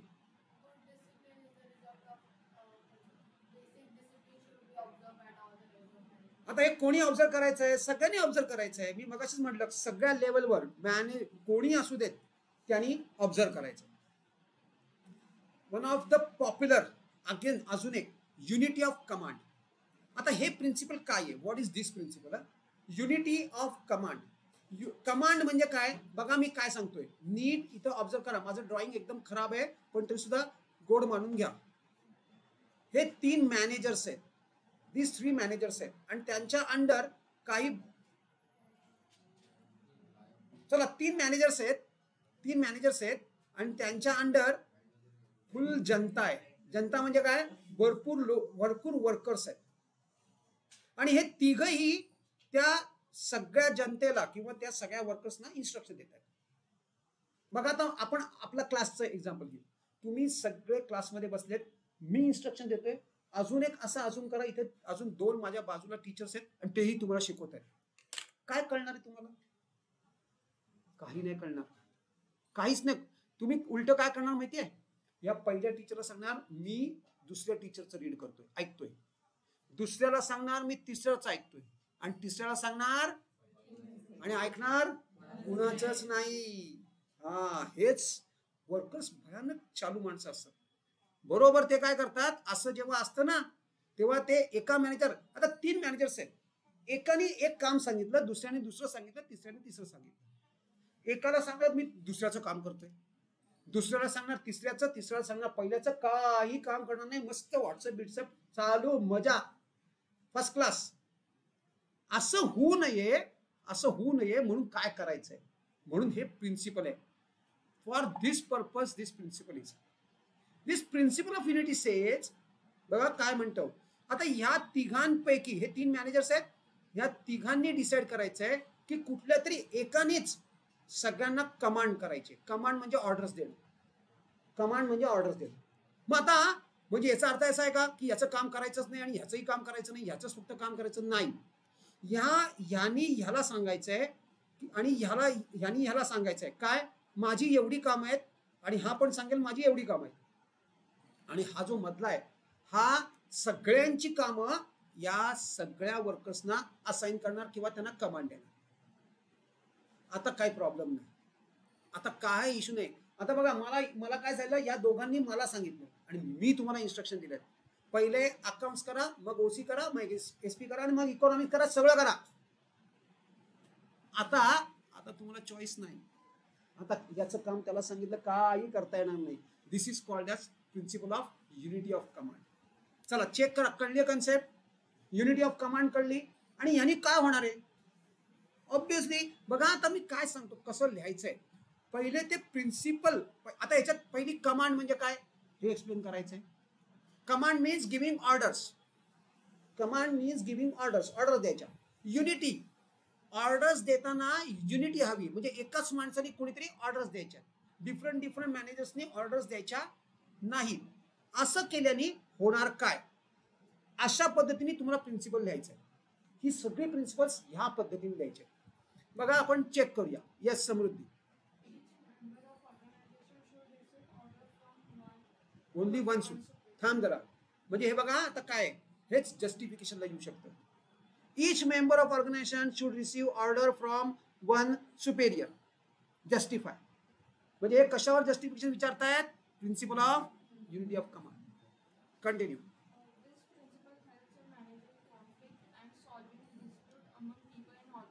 हा, यांनी काय होणार माहितीये का, म्हणजे तुमच्यात काही कॉन्फ्लिक्ट असतील किंवा मॅनेजमेंट आणि म्हणजे सुपिरियर सबऑर्डिनेट मध्ये काही कॉन्फ्लिक्ट असतील तर ते रिझॉल्व्ह व्हायला मदत होणार. Continue. It also helps in avoiding confusion. If an employer receives commands from more than one authority, he will get confused and will not able to take decision about whose order should be followed. Exactly आपण हेच बोललो. कुणाच्या orders follow करायच्यात हेच कळणार नाही, confusion complete. आणि शिवाय ते तुमच्याशी खेळणार, नाटक पण करणार. आम्ही कन्फ्यूज झालो, आम्हाला काय माहितीच नाही कुणाच्या ऑर्डर्स प्ले करायच्यात. पण खरंच काही वर्कर्स कन्फ्यूज सुद्धा होऊ शकतील. ते काय म्हणतील, अहो सर कुणाचं काम करू सांगा पहिले, अमंग देमसेल्स. असं होऊ शकतं ना, असं पॉसिबल आहे. This is wrong approach for this organizational hierarchy should be well defined.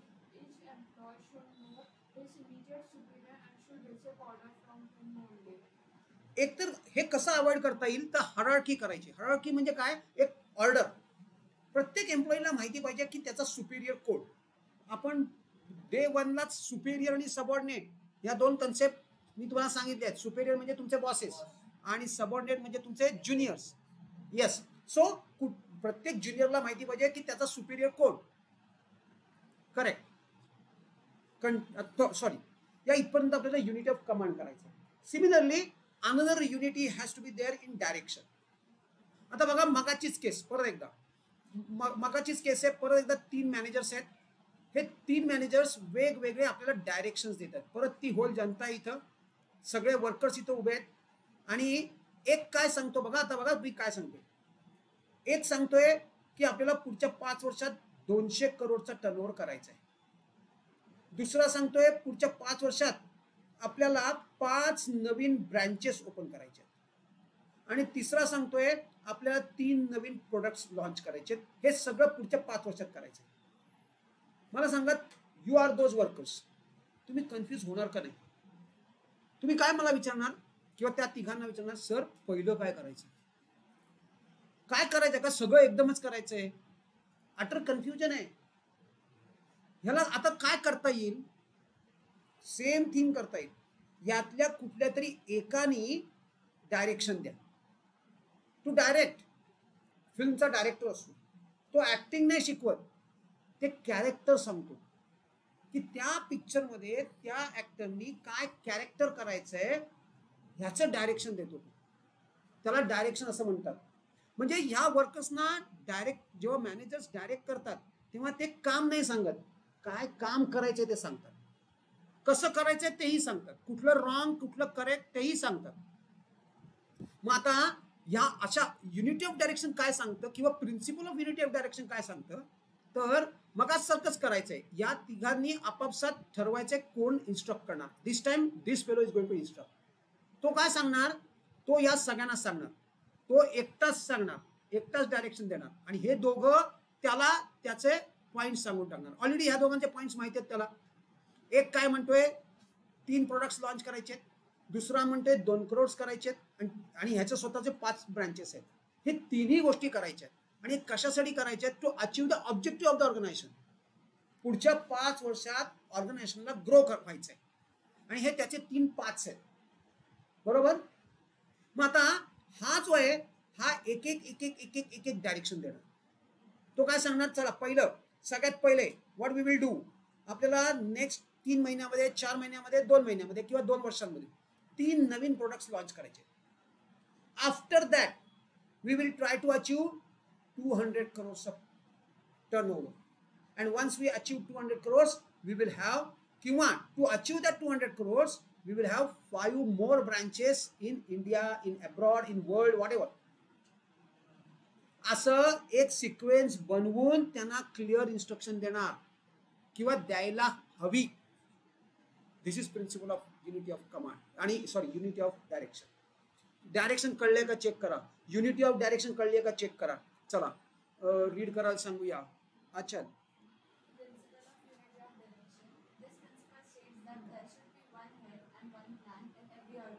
चला आलं परत जस्टिफिकेशन. काय जस्टिफिकेशन आहे? मगाशी काय होतं, 1 एम्प्लॉई 1 ऑर्डर. इथं काय आहे, 1 head 1 plan. Justify. All right, next.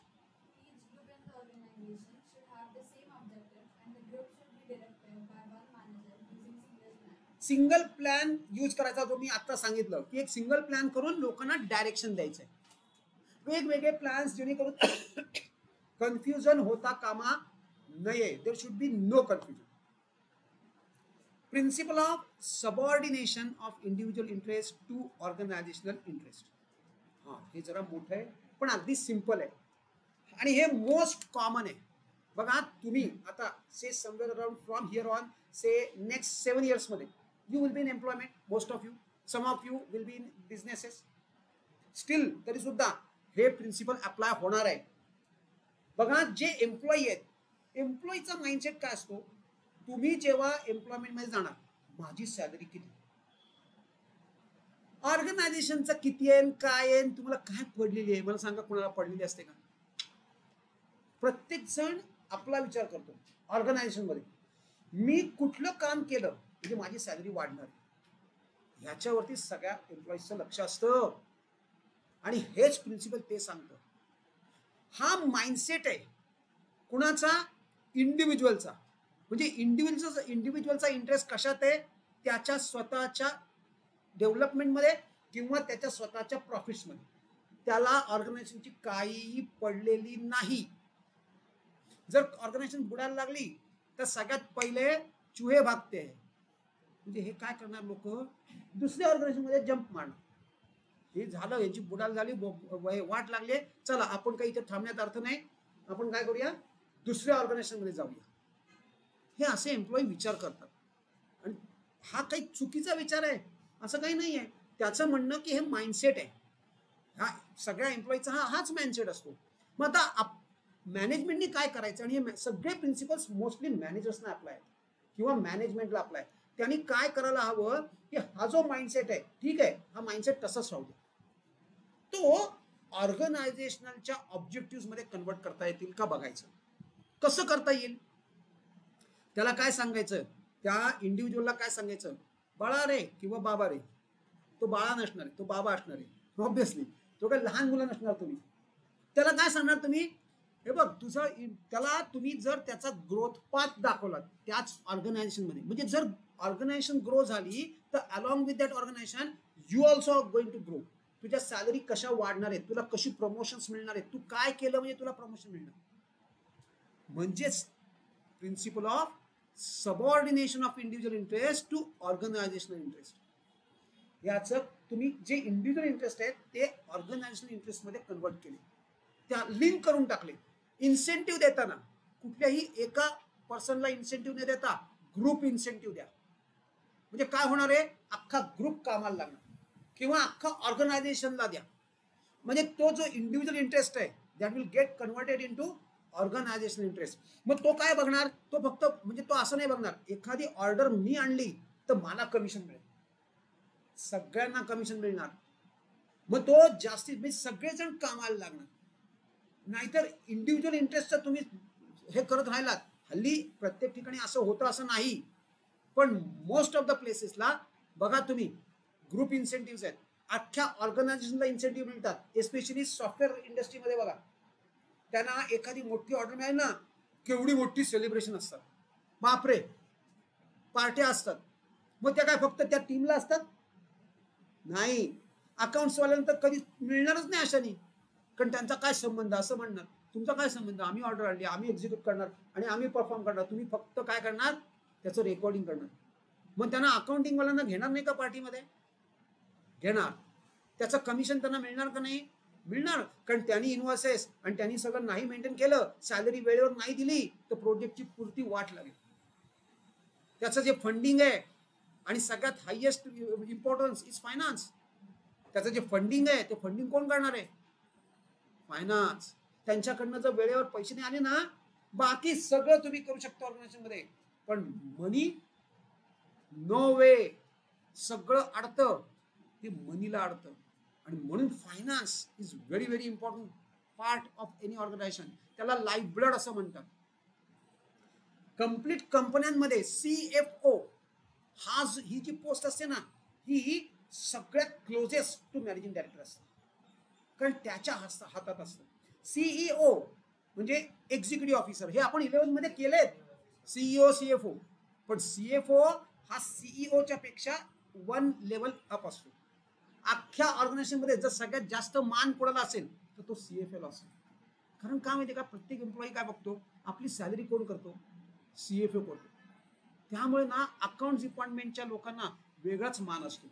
त्यांची सॅलरी एवढी नसते पण त्यांना मान भलताच असतो. तुम्ही हे ऑब्झर्व करून बघा. तुम्ही आता जाणारच आहात, you are going to be in employment, आणि ऑब्व्हियसली तुम्ही फायनान्स किंवा अकाउंट्सचं माझं म्हणणं आहे की अकाउंट्स नाही फायनान्स. अकाउंट्स फारसं त्याच्यामध्ये फ्युचर राहिलेलं नाही. फायनान्स, टॅक्सेशन आणि इन्व्हेस्टमेंट बँकिंग हे फ्युचरचे तुमचे ऑब्जेक्टिव्ह असले पाहिजे. अकाउंटिंग करायचं म्हणजे काय करायचं, डाटा एंट्री करायचे. ती सुद्धा आता क्लाउड कॉम्प्युटिंग झालंय, त्यामुळे ती सुद्धा काही दिवसांनी व्हॅनिश होण्याची शक्यता आहे. सो अकाउंटिंगकडे जास्त नको तुमचा फोकस फायनान्स किंवा अदर ऍक्टिव्हिटीजकडे ठेवा. कमिंग बॅक, कळले का प्रिन्सिपल चेक करा. इंडिव्हिज्युअल इंटरेस्टला काय करायचंय, कन्वर्ट करायचंय कशात, कसं कन्वर्ट करणार, वैष्णवी.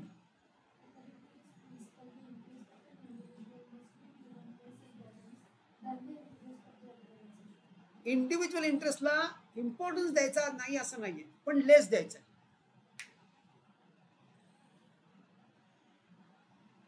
मोबाईल इकडे नाही तर काय नको, काय हातात येते, कम्प्लीट लक्ष इथं पाहिजे. कंटिन्यू.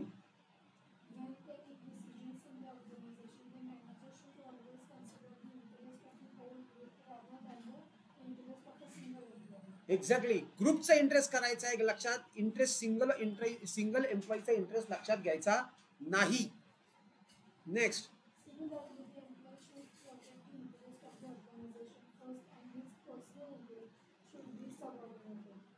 याचा अर्थ असा नाही की त्याला वाऱ्यावर सोडायचंय.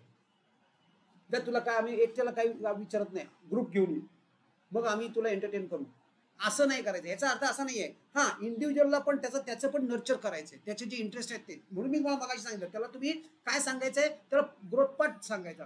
तू हे बघ, अजून 1-2 वर्षांनी किंवा काय ही कामं करायला लागलास तर तुला एवढं सॅलरी मिळेल. अजून या लेवलला तू हे काम करायला, जेवढी रिस्पॉन्सिबिलिटी तुम्ही ऑर्गनायझेशनची स्वतःच्या शोल्डर्सवर घेणार तेवढी तुमची सॅलरी जास्त.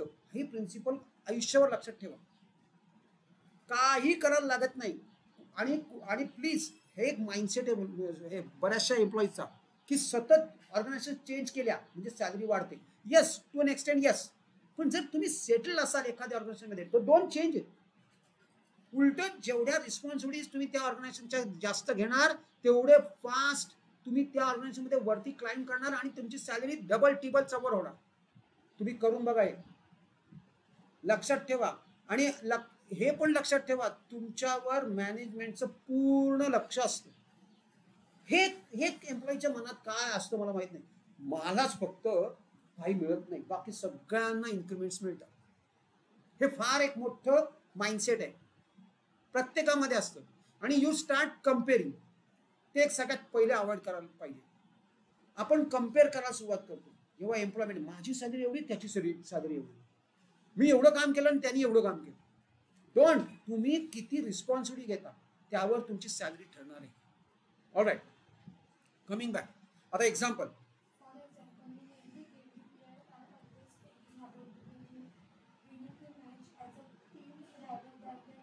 इंडिव्हिज्युअल रेकॉर्ड्सला कोणी आहे का, काय टीम मेंबर्स, काय बाबा, काय तन्मय झोपला का काय, मग काय आपण काय कशाला आलो इथं, बोला काय एक्झाम्पल आहे. टीमचे जे मेंबर्स असतात ते इंडिव्हिज्युअल रेकॉर्डसाठी खेळतात का टीमच्या विनिंगसाठी खेळतात? विनिंगसाठी खेळतात. तुम्ही गल्ली मुळांना खेळताना जीव तोडून खेळता, त्या स्वतःसाठी खेळत असता. केवढे भांडणं चालतात, बाप रे. Yes, so that is team. आणि ही कन्सेप्ट आपल्याला इथे यूज करायची. This is principle. चलो, आज इथंच थांबूया. Tomorrow principle of centralisation. Hello, हाँ, अरे मैं अभी हूँ नहीं उधर, शाम को बात करेंगे क्या?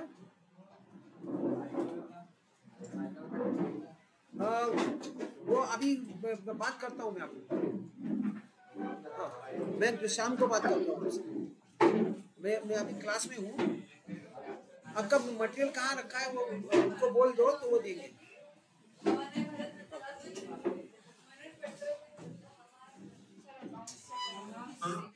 इलस्ट्रेशन रेकॉर्डिंग पाठवतो. तुमच्यासोबत करू ना. हा Adjustment तुमच्यासोबत. जेवढं जमतील तेवढं कर, क्लोजिंग स्टॉक वगैरे कर, जेवढं आजच्या काय सारखंच जेवढं जमेल तेवढं कर, नाही तर आपण इथं करणार आहोत. हा बोला. हो जो टाकतो मी त्याचं लिंक पाठवतो. हा लिंक पाठवतो मी कालची. ओके चलो बाय. काय होते सगळ्या सब्जेक्टची फी किती होईल?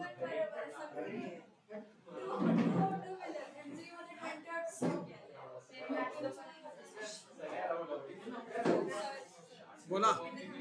मीटिंग करायची ना. हा एक मिनिट मी हे बंद करतो.